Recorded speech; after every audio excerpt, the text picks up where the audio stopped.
Retour ici avec nos chers invités autour des sujets aussi alléchants.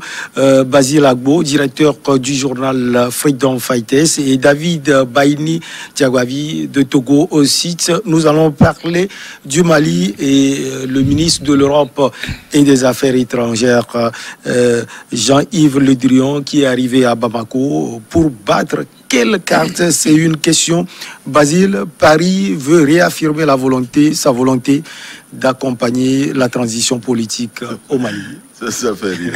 Ça fait rire parce que si les Maliens ne s'étaient pas réveillés, n'avaient pas tenu et avaient obtenu ce que le Mali a aujourd'hui et qui fait un peu la fierté des Maliens, qui fait plaisir, ils ne seraient pas là à venir dire qu'ils vont renforcer leur coopération, tout ça là. Ils ont échoué dans leur tentative d'imposer au Mali une autre solution que celle qui est là aujourd'hui.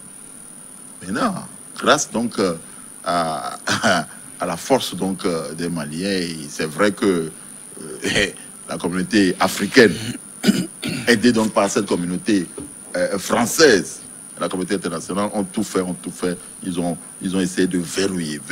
On les obligeait, on les a même étouffés jusqu'à ce qu'ils acceptent. Mais aujourd'hui, au moins, il y a une situation qui est belle et qui peut aider donc le Mali à se redresser.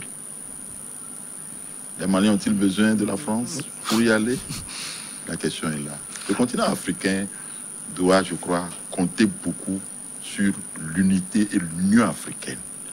Malheureusement, cette Union africaine, je vois au jour le jour qu'elle n'aboutit pas au rêve de ceux qui ont voulu qu'il y ait une Afrique unie. Et c'est bien pour les Français de voir une Afrique balkanisée, une Afrique où on n'est pas ensemble pour rentrer dedans. Maintenant, ils ont vu que voilà, il y a une situation, nous allons en profiter pour arriver. Le Drian, et qu'il soit le bienvenu, mais il faut que les Maliens soient très prudents dans les accords peut-être qu'on viendra négocier avec eux. Il faut qu'on soit extrêmement prudent. Extrêmement prudent. David, c'est la première visite d'une autorité civile française depuis la chute du pouvoir du président Ibeka. Paris dit aussi qu'il veille au respect des engagements pris par la junte.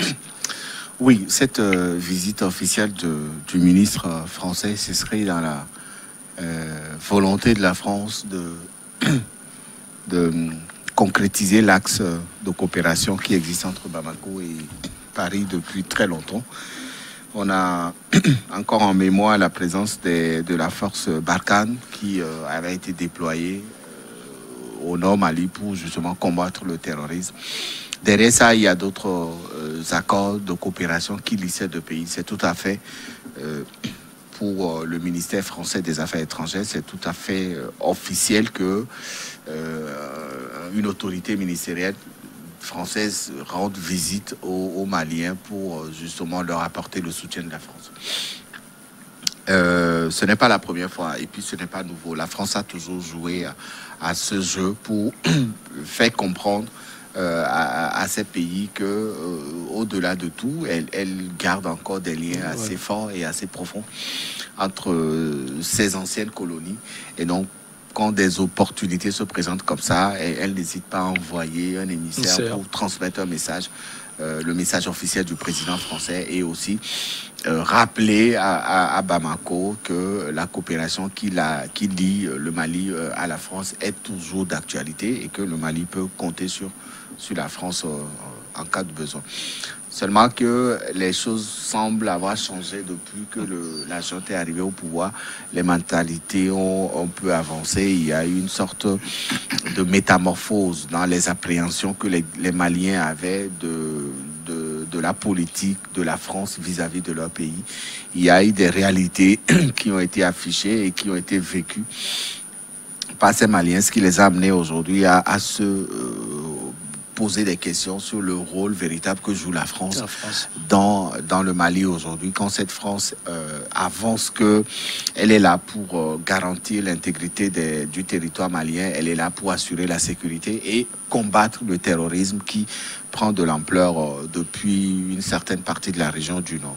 Et donc, la présence du ministre Le Drian vient en tout cas rappeler aux Maliens que la France est toujours là et est disponible à tout moment si besoin est, et que la France a toujours été une alliée sûre de ce Mali qui a toujours compté sur cette France. On a vu au-delà du côté militaire, il y a d'autres secteurs dans lesquels la France est présente, au Mali et aussi dans d'autres pays de l'Afrique francophone.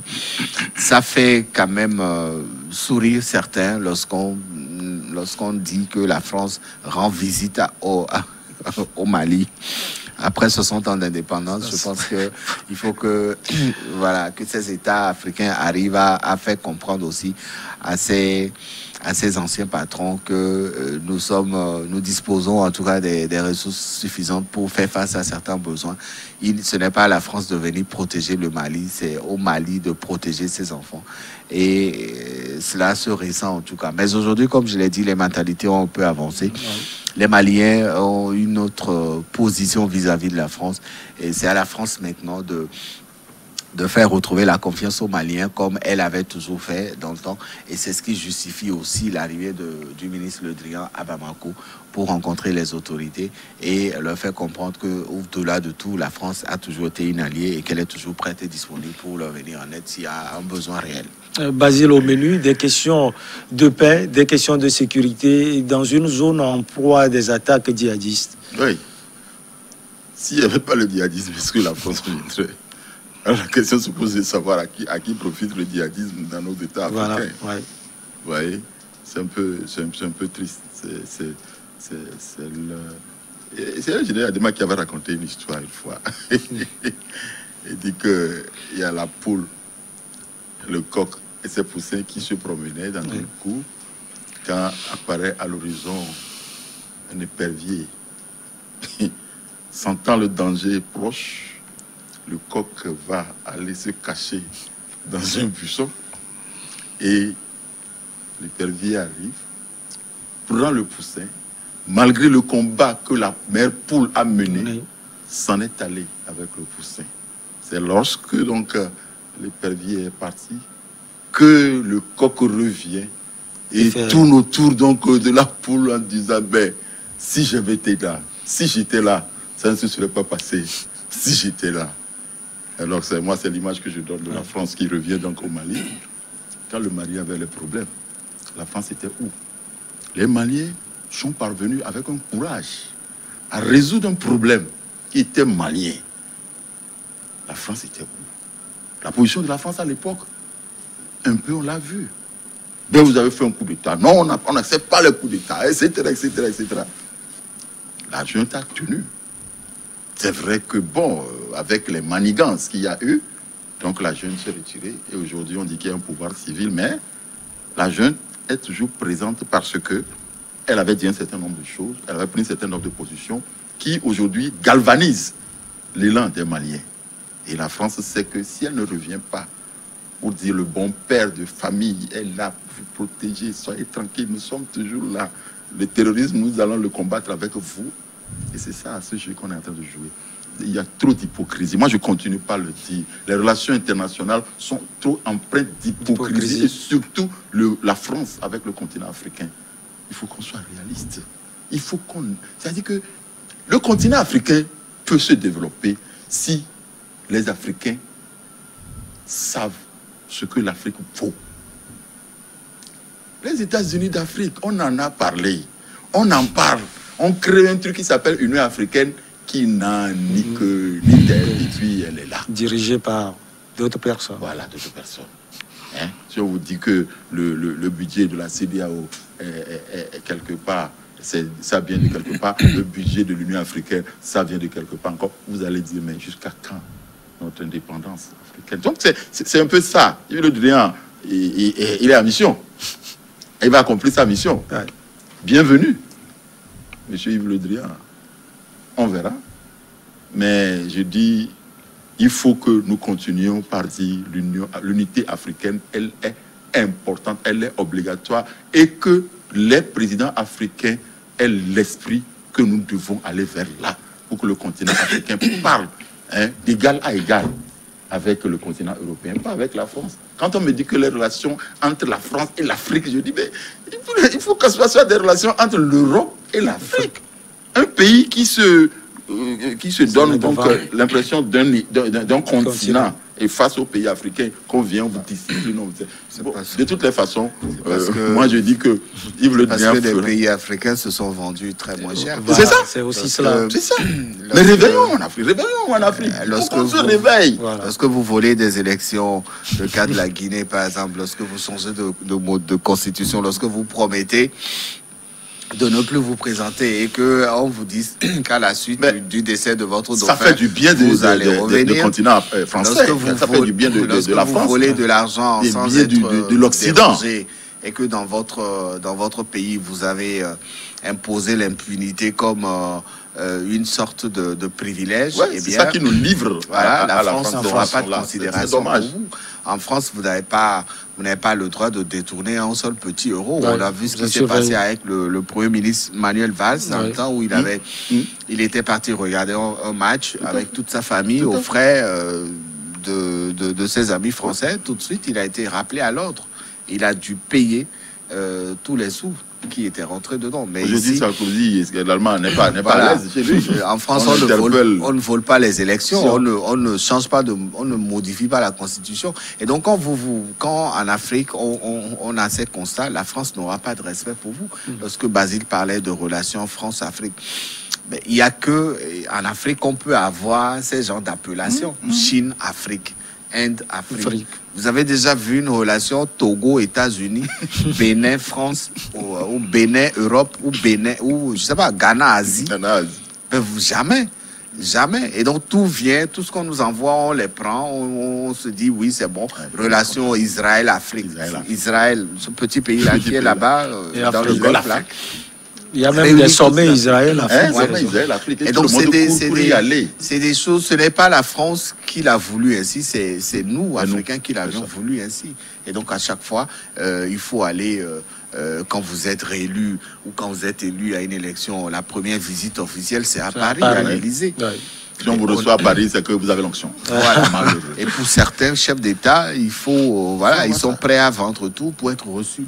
Mais c'est quand même assez extraordinaire. Vous ne verrez pas ça dans les autres pays. Et quand ça se passe comme ça, vous n'aurez pas mérité le respect qui devait être le vôtre. Et on vivra ces genres de relations-là. On vivra ces genres de rapports.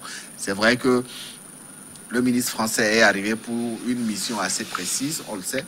Mais je pense que dans la situation actuelle, le Mali n'a pas besoin d'une visite d'un ministre. Le Mali a besoin de stabiliser le territoire. Le Mali a besoin d'avancer en concrétisant les promesses que la junte avait faites pendant la période de la transition. Pour la période de la transition, le Mali a besoin de rassurer les Maliens pour que les années à venir ou après la période de la transition, que les espoirs renaissent. Et donc, qu'un ministre français rende visite à Bamako et qu'on en fasse écho du matin au soir. Non, on a des ministres togolais ou des ministres africains qui visitent la France. Je ne sais pas si sur une chaîne française, France 2, je ne sais pas, France 3, ça passe inaperçu, on ne sait même pas. TF1, je ne sais pas si on en parle. Moi, j'en ai jamais vu. Notre ministre des Affaires étrangères va à Paris régulièrement. Ouais. Je ne sais pas si on en a déjà parlé, même sur RFI, même sur Africa 24. Il faut à un moment qu'on arrête de faire de ces visites des panacées qui apporteraient peut-être des solutions. Non, c'est vrai que c'est dans le cadre des rapports entre la France et le Mali, mais aujourd'hui, les Maliens ont besoin de plus que ça. Ce n'est pas une visite d'un ministre des Affaires étrangères qui viendra apporter, qui viendra résoudre les problèmes que les Maliens ont aujourd'hui. Les Maliens ont besoin de stabilité, ils ont besoin de reprendre et de repartir sur de nouveaux horizons. C'est ce qui a déterminé la population à faire partie IBK. IBK est parti, la junte est arrivée au pouvoir et la junte a fait la promesse qu'elle va faire le travail pour lequel il a été nanti. etc. Donc voilà un peu, c'est vrai, Yves Le Drian, c'est un grand ami de l'Afrique, comme ils le disent eux-mêmes là-bas. Il a de ses entrées, il a de ses amitiés en Afrique. J'estime que son voyage apportera, ne serait-ce que quelque chose, ou pour la France, ou alors pour le Mali. Basile, il faut dire que les sommets de Pau et de Nouakchott ont réaffirmé cette coopération, si je peux le dire, entre Bamako et Paris. Est-ce que la France, visiblement, a peur après le coup d'État contre Ibeka? C'est pourquoi Paris a dépêché son ministre. C'est visible. La France a peur. Parce que la France sait que les trucs vont changer. Les visions vont changer et les comportements vont changer.